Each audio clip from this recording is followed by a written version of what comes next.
So kapag papasok ka dito sa mini Dino Park and Egg Garden, makikita mo yan. Tarangkahan natin, nagtatanggal ka ng ano. Tsaka maganda yung ano, yung itsura niya, no. So usually ang nilalagay ko dito before, mga photos lang. Tsaka dito natin, no, look. Tingnan nyo, ang pangit na, no. Kasi natuyo dyan yung ano, kaya babakbakin pa natin yan. Tapos tumaas na yan, oh, hanggang dito na. Yan, hanggang dyan. Oh. Tapos umabot na siya dito. Everyone, this is Hermes Unao, Mini Dino Park and Egg Garden. Welcome back sa ating channel. And for today's video, napapansin nyo ba yung background ko? Ito yung aking tinatawag na wall garden, ano.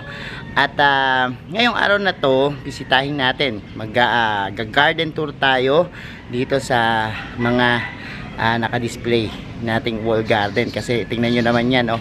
Ang ganda nyan pag nasa background. And minimaintain ko yan sa pagtanggal ng mga dilaw na dahon. And habang nagtatanggal tayo ng mga yellow na dahon sa kanya, eh, papasyal ko na rin kayo. Samahan nyo ako kung ready na kayo mga ka-MDP. Tutok lang po.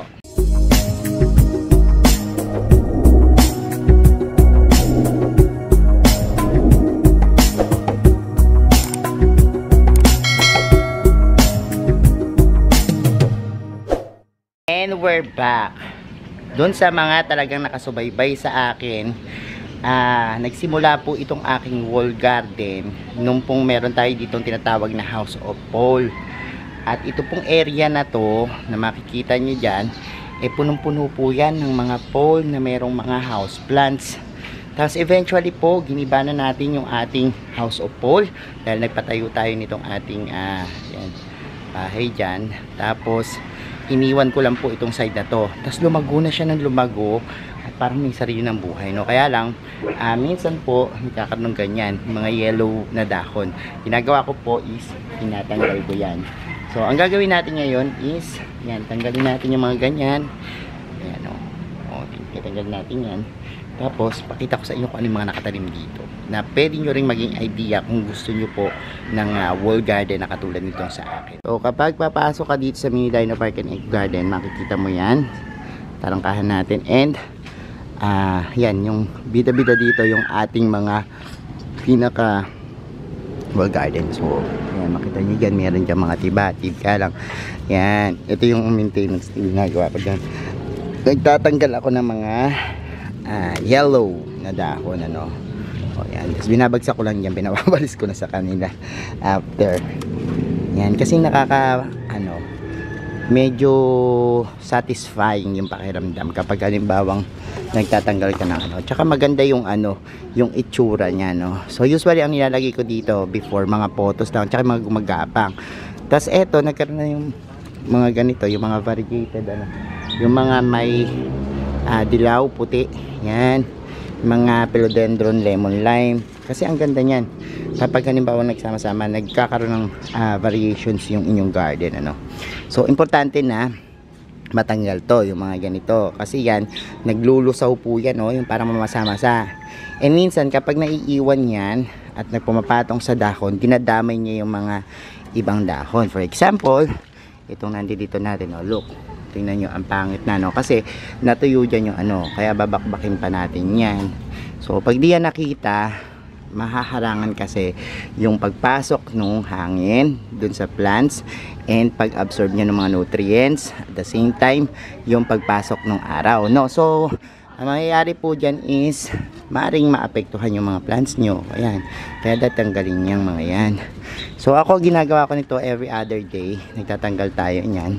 Alam, meron mabilis minsan. Tsaka, ang kagandahan rin ng pagtatanggal kasi ng mga yung dahon, yan, naiiwasan po natin yung mga peste. Kasi, once na may mga tuyong dahon, pwede po yung pamugaran ng aphids tsaka ng iba't ibang insekto.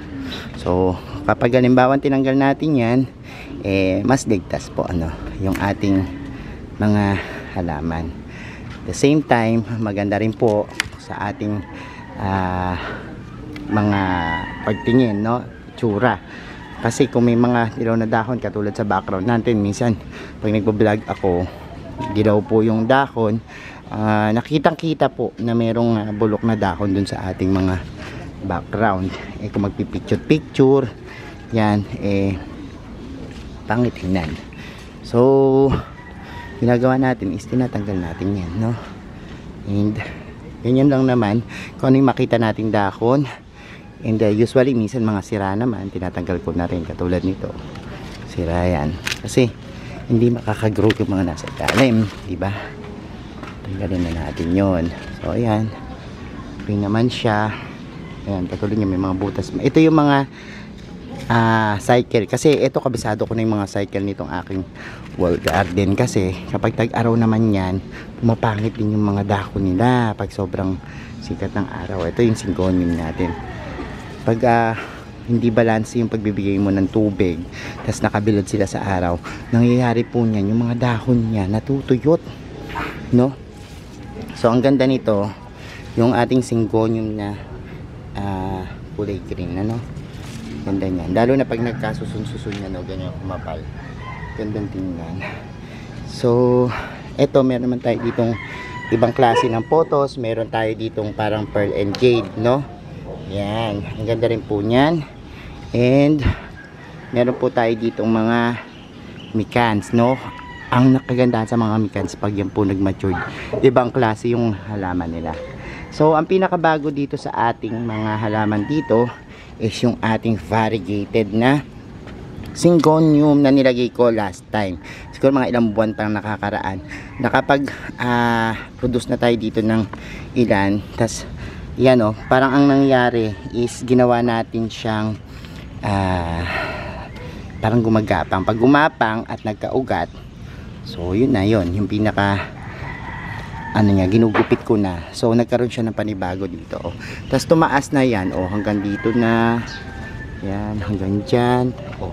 Tapos umabot na siya dito sa taas. Ang ganda nitong dahon ng ating variegated syngonium. At mayroon pang papalabas na isa, puting puti. Ganda ng variegation yan, no? So yan ang ating variegated syngonium. And ito yung syngonium na may 5 lobes. Hindi ko siya tinatanggal kasi swerte to yon. O yan, merong 5 elements of feng shui na tinatawag. Yung 5 lobes o 5 dahon ng syngonium, ano? Kita nyo, ganda ng tubo niya, di ba? Ang lakas ano. Kaya lang ito, may times po na nagiging parang malago at gubat-gubat na yung itsura.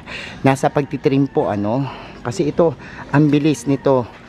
Pansinin nyo, yung mga green na green ang kulay na mga dahon, sila yung mabilis lumago. Alam niyo kung bakit? Dahil marami silang chlorophyll dun sa kanilang dahon, at yun yung kinakain ng halaman, ano, nagsiserve as food.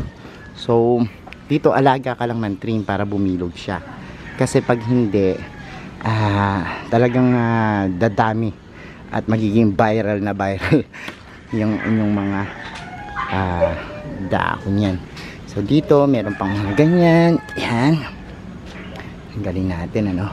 So yan yung mga meron ako dito tinim na paraiso. Ayun, yung ating paraiso verde. Ang ganda ng paraiso verde natin, and ang gaganda ng mga dahon niya. Naging parang siya, mini yan, paraiso verde. Ang ganda rin yan. Tapos marami pa rin tayo dito mga iba, no. So ito nga ang problema ko dito is pinamumugaran siya ng mga ibon, no. Marami akong uri ng photos dito. Meron tayo ditong, bukod sa golden photos, may marble photos tayo. Dito sa bandang unahan yung marble photos. Yan. Ayan, mga marble photos natin. Yan. Tapos meron tayo ditong yun nga, itinuro ko sa inyo, word and deed. Yan, mga maliliit. And yan yung mga photos natin dito na makikita mo dito sa ating wall garden. So itong wall garden natin, napakaganda yan. Paano ba ginawa to? Naglagay lang po tayo ng pole, actually para sa unang kapitan, pero kapag lumago po yan, na yan sa pinaka wall, no, sama na yan. Pero yung dati kasi meron tayong house of pole, nakaganyan na siya. Tapos nagulat na lang ako, kumapit na yung mga ugat-ugat dun sa ating mga wall, ano. Kaya naman Ganda yan. Tapos ang ginagawa lang namin maintenance dyan, pag umu-over na doon sa bakod, kinakat namin para hanggang doon lang sa bakod yung kanyang taas, no? So, ngayong maulan, mas kumapal yung ating mga dahon ditong sa ating wall garden. And iniisip ko kung maglagay pa ng ibang klase. Ito, tinan nyo, may mga monstera dyan, mga tagong halaman na hindi natin napapansin. So, iniisip natin kung baka pwede pa tayong maglagay dyan ng ibang variety naman, para makita natin pagandahan ng ibang tsaka daming nadidevelop dito ng mga halaman.